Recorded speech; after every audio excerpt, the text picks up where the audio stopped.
2025 is upon us, and with a new year comes new hopeful releases on Blu-ray, 4K, and even VHS, believe it or not. So I thought we'd do a fun video where I pick 10 movies that I would hope would get an upgrade this year. Some of them are more likely than others, but they're all really hopeful in my eyes that by the end of this year we get these, finally, the releases that they deserve. So without any further ado, let's get started. You're going to want to stick around to the end of this because I think I have some good picks. So let's get to it. You are about to enter a new dimension in television, a dimension of 3D sight, sound, and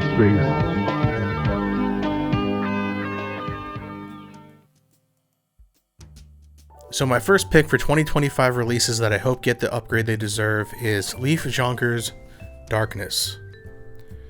I love this movie so much. Now, I'm holding up a vinyl LP here because I actually don't own this on DVD. I have a digital copy that I procured in the best quality I could find.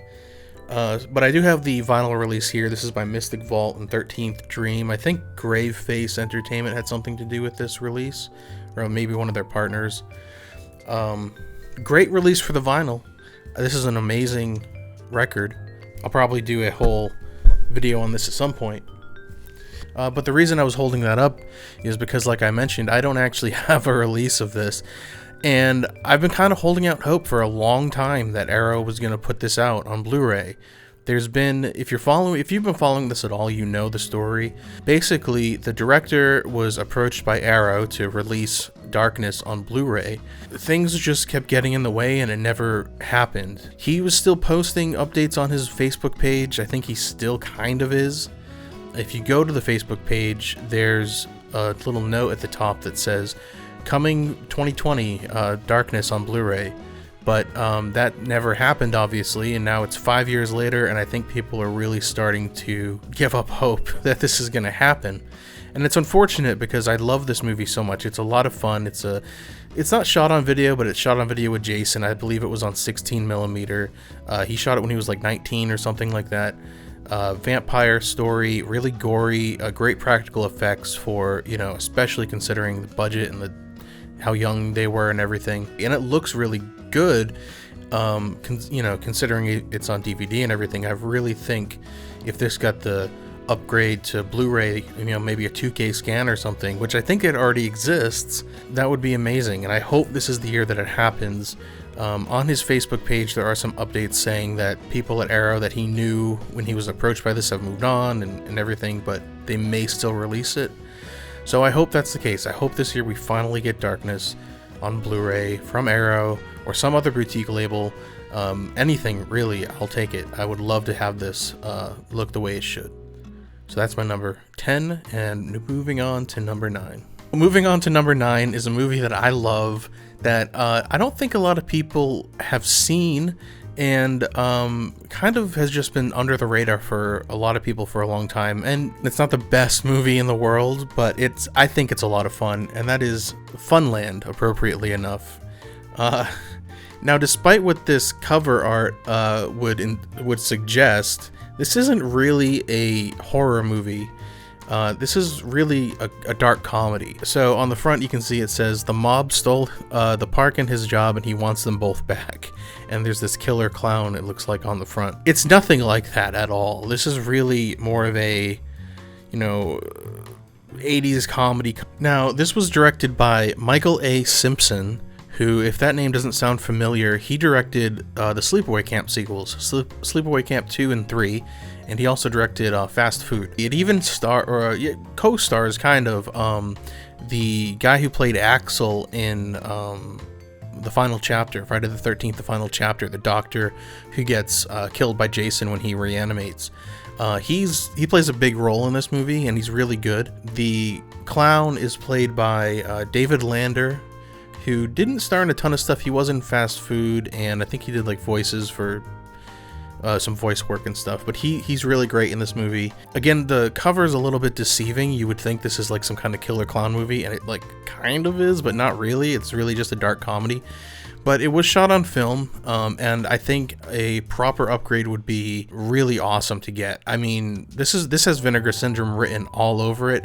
It's really more, this is something more that they would probably have released like years back. I don't know if this is quite what they're going for these days, but maybe a sub label or something, a partner label, they could put this on. I think this would be a really good, fun movie to upgrade. So, and if you haven't seen it, seek it out. This copy isn't the best transfer. It looks kind of almost like a VHS rip, but seek it out. I think you can find it on streaming. It used to be on streaming. A lot of fun. Funland. So coming in at number 8, I have David Lynch's The Straight Story. This is such a heartwarming movie just about love. Not like, it's a love story, but it's not about romantic love so much as it's about just love. And this is a beautiful movie. Probably one of his most, probably his most underseen movie. You know, with maybe the exception of Inland Empire or something like that. But the reason is because this was owned by Disney.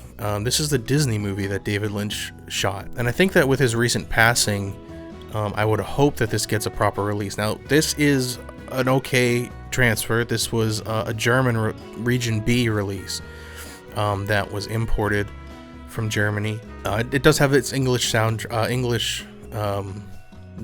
not dub, but it's English track on it.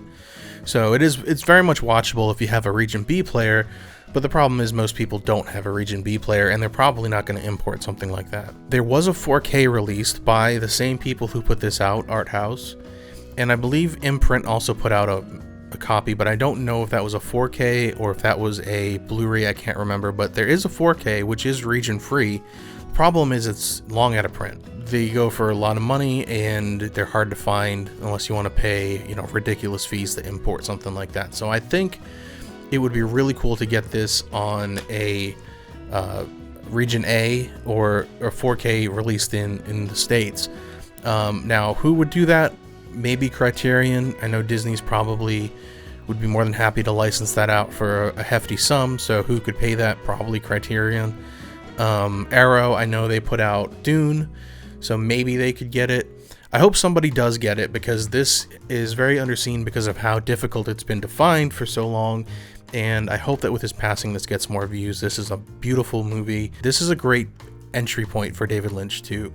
It's his most approachable by far. So The Straight Story, highly recommend. Hopefully it gets a proper release this year. So coming in at number 6 is a movie that, again, I feel like is very underseen, and I think a lot of people would enjoy it, and that is Henry II, Portrait of a Serial Killer, or Henry Portrait of a Serial Killer 2, or Henry II, Mask of Sanity, Henry Portrait of a Serial Killer, Mask of Sanity Part 2, whatever you want to call it.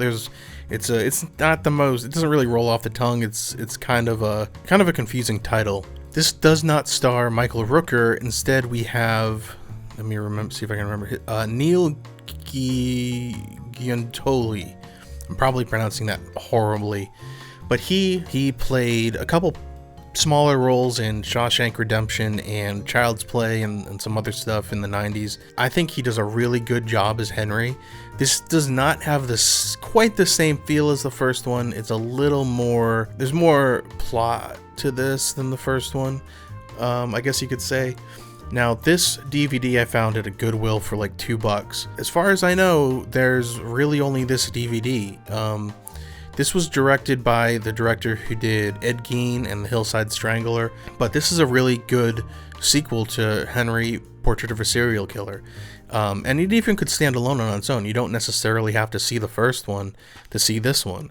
I think it's really a really worthy sequel. I won't give away too much of the plot, but it basically picks up exactly where the first one left off and his journey after that. This did get a Region B release, which I have coming to me soon. I ordered it through Diabolic, but again, we're talking Region B, so most people aren't gonna be buying a Region B Blu-ray, and I don't believe there's ever been a Region A. There was a double feature of Henry 1 and Henry 2 that was released, and I can't remember which region that was, and I don't even know if that was a Blu-ray quality transfer. So hopefully this year somebody, maybe Arrow, because I know they have the first one, could put out Henry 2 on Blu-ray. I think that would be fantastic. I think a lot of people should see this, especially if you're a fan of, the Ed Gein movie or Henry 1 for sure, stuff like that. This is a worthy sequel. Not perfect, but it's quite entertaining. So highly recommend that if you haven't seen it, and hopefully this year we get a upgrade of Henry 2. So coming in at number 5 is one of my favorite comedies of all time. It's stupid, it's goofy, if I'm in a bad mood and I put on this movie, all my cares go away. I don't know why, it's just so comforting to me. And that is Grandma's Boy. I love Grandma's Boy. I'm unapologetically a massive fan of Grandma's Boy. Now, this is a Blu-ray, obviously, and it's region free. The problem is this was limited to 420 copies, and it's a German release, Christmas edition, just because it was released on Christmas Eve. Doesn't even have anything to do with Christmas. I don't really understand that at all, to be honest. But this never got a Blu-ray other than this, from what I can tell, and this looks really good. So the Blu-ray, the scan exists. All someone has to do over in the States is slap it on a Blu-ray and buy the licensing and put it out. I don't know what the holdup is. I feel like this is a classic movie, a classic comedy. I think it would sell gangbusters. So I don't know what the deal is, why this has never been released on Blu-ray. I hope this is the year that it comes out. Like I said, you could try and find this, but I believe it goes for a decent chunk of change. Because it was limited to 420 copies and it is from Germany. I hope it gets a wider release. I hope even a major studio could put it out. I don't really care. I just want more people to be able to watch this in the quality it should be watched in. There is a DVD that's been out forever, but really this is the way to watch it if you're going to watch it. So I hope this year we get a good copy in the States of Grandma's Boy on Blu-ray, for sure. I'll smoke it with you, bro. We'll go to the loony bin together. I don't give a fuck. And coming in at number 4 is a movie that I can't hold up because it doesn't physically exist. And that's because this movie was released as an NFT. Yes, an NFT movie. Whose idea that was, I don't know. It hurts my brain to really think about, but this movie was released as an NFT, and that is Kiyoshi Kurosawa's Chime. Chime is a psychological horror thriller, basically. Not really a short film, but I don't think it's feature length. Let me see, actually. It's 45 minutes, and this is by the director of Pulse, and he's also directed Cure, which is one of my favorite movies. I really wanted to watch this, and it was almost impossible to track down, to be honest. I went through a lot of hoops to find it, and it was worth it. I love that movie, but my goodness, whoever thought to make this an NFT is out of their gourd. It doesn't make sense to me, and it still hasn't got a physical release. I don't even know if you could do that because of the way it was released as an NFT. I don't know. I have no idea what the process would be to actually get the rights to something like this after something like that's been done.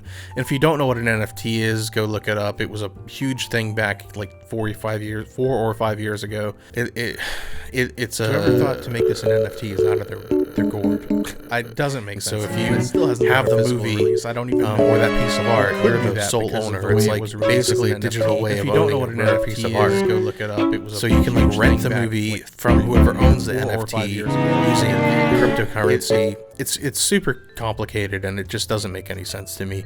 Now, you can get this on bootleg. I'm not going to really tell you where to do that or how to do it because of the implications, but you can get it on a bootleg. So, that's one way to do it. But I hope this year somehow this gets a release because it's a great short film and it really deserves to be seen. And it's unfortunate that because of the way it was released, it's very hard to find. So I hope Chime gets a release this year in 2025. And coming in at number 4, we have one of the great shot-on-video films of the 80s. That is Cards of Death. Now, Cards of Death is highly underseen, unfortunately. I'm sure more people have seen it than I think, because this was streaming on Shudder at one point years ago, long time ago.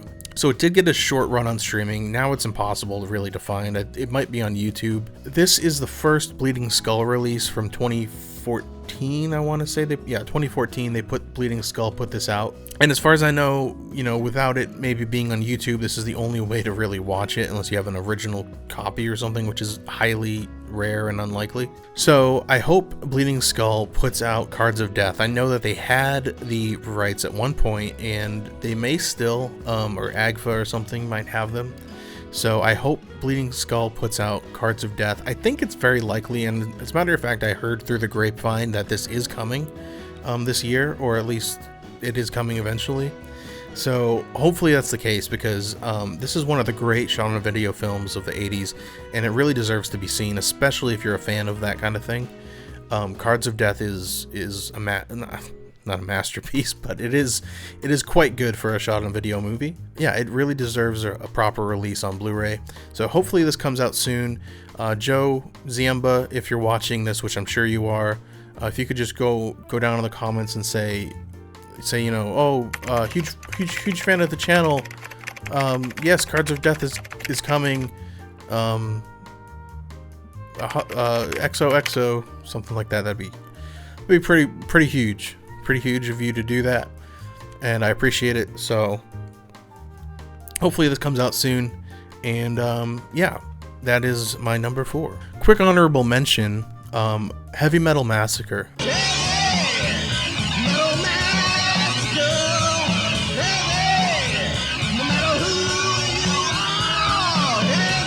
I also hope this gets a release soon. Now, I did not pick this as my number 4 because, quite honestly, Cards of Death is the better movie, but this is probably even more underseen than Cards of Death. As a matter of fact, I'm pretty positive it is.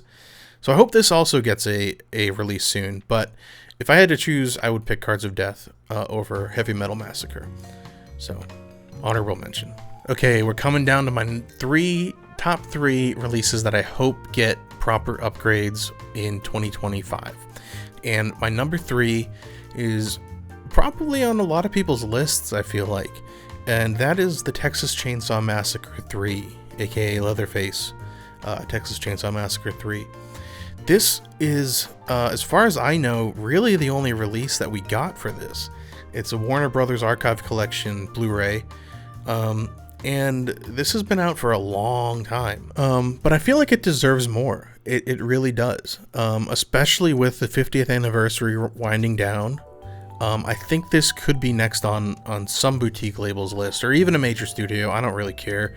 I just would like a new scan and some new extras, and maybe slap a nice packaging on it, something like that. I think this could be a great release, especially when we got, like I mentioned, the 50th anniversary 4K of the original, and with what Vinegar Syndrome did with Texas Chainsaw Massacre 2, I think 3 is probably next up in line, and deservedly so. It's not my favorite Texas Chainsaw Massacre movie, but it's up there as far as the sequels go, and I think it's about time it got some love. It doesn't need to be as fancy as Vinegar Syndrome or anything like that, but I think maybe a steelbook or something with a new scan and some extras could really, polish this up and give it some new life and bring it to a new audience even. So Texas Chainsaw Massacre 3 is way up on my list because I think this is long overdue, and I hope in 2025 somebody puts this out, giving it the treatment that it deserves. So coming in at number 2 is one that's very personal to me. This probably isn't on most people's lists, but for me it's something I've wanted for years and years and years now. And that is Jan Svankmaker's short films. Jan Svankmaker, if you don't know who he is a Czech filmmaker who made a lot of surrealist films, a lot of surrealist short films, especially using like stop motion, pixelation, which is basically stop motion using humans, and he also did clay stop motion, stuff like that, but he interspersed that with live action in a lot of his actual movies, which he did a lot of, but his short films have never gotten the treatment that they deserve. And I think that they could really, really draw in a lot of people if they found a new audience. Now, these are Region A DVDs, but they are long out of print. These were Kino Video put these out, probably in 2006, I think, something like that. Now, you can also get these shorts on a Region B, and I think there's even a Region A release or Region Free release that came out overseas. But as far as Region Free for sure goes, these are the only ones that I know of, and they're on DVD. And I think that they look okay, but I really think that these could absolutely benefit from new transfers and just throw them all in a collection. I mean, I really think that they'd sell well, because people like me have been dying for something like that for years, and I think a new audience is ready for something like this. Hopefully this comes out soon, and the reason I believe it may is because I do have this, which is one of my favorite releases that I'm very proud of. That is my John Svankmaker, the films of John Svankmaker Blu-ray collection. This came from his studio in the Czech Republic, direct from there. I actually had to coordinate with his assistant to get this shipped to me. Wasn't the cheapest thing, but all his films are in here, all on region free Blu-ray, and they look incredible. So that would lead me to believe that if this exists in some form or capacity, and this is a few years old, that there are scans of his shorts out there somewhere in some archive, I would think, if those Blu-rays are scanned in the way that they are. So hopefully Criterion or somebody could put these out, even his films. I think that would be huge. If it's likely, I doubt it's likely at this point. I think eventually it'll happen, but I don't know when. So hopefully this year we get John Svankmaker's short films on Blu-ray. I would be over the moon. I really hope that happens. So that's my number 2. And moving on to my number 1 movie that I really hope gets the proper treatment it deserves is my favorite film of all time, There Will Be Blood. Daniel Day-Lewis in There Will Be Blood, Paul Thomas Anderson directed film, won tons of awards, huge deal when it came out, perfect movie. Like I said, my favorite movie, There Will Be Blood. If you haven't seen it, I can't recommend it enough. It's an incredible film, and I really, really, really would love to see this get a 4K release this year. Now, I don't think everything needs a 4K, but I do think this needs a 4K. I really think There Will Be Blood would be massive if it got a 4K. Now, there were rumors about a year and a half ago, that this was coming to 4K, but nothing ever came of that. No news has been leaked since that announcement, and that was announced by a third party, so whether it was even real in the first place, we don't really know. But with No Country for Old Men, its sister film, being released in the same year and also winning tons of awards, coming to Criterion in 4K, I would think this isn't far behind. And with that leak a year and a half, 2 years ago coming out, I think this could be a possibility for 2025. So this is my number 1. I really hope this gets a 4K this year. How it hasn't already had one is beyond me. I think this should have had one a long time ago, and it's due time that it gets one. So my number 1 is There Will Be Blood. Please give me a 4K of this. I would love that. So there you go, guys. That's my top 10 releases that I hope come out this year. Like I said, some of them are more likely than others, but they're all ones that I really hope get the treatment that they deserve, and I hope more people are able to see them. You know, some of these are really hard to find, and I think they'd have a new audience, and that would be amazing. So all these are worthy of seeking out anyway, and watching in whatever form you can get them. But hopefully this year they get a nice upgrade. So let me know what you think. Are any of these on your list? What's your list look like? I'd love to hear it, because I think this is going to be a great year for physical media, and I think we're going to be surprised with what comes out, and I hope at least a couple of these are on that list. So at the end of the year, maybe I'll go back and revisit this and see if we got any. But until then, I hope you guys have a great new year, and I'll see you very soon. Bye, guys. Here, honey. Sucks to be you, nerd.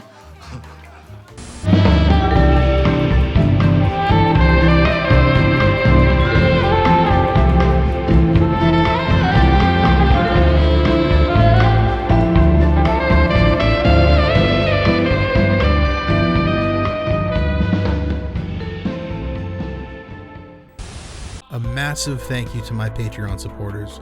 If you would like to support this channel, you can find those links in the description. Bye bye.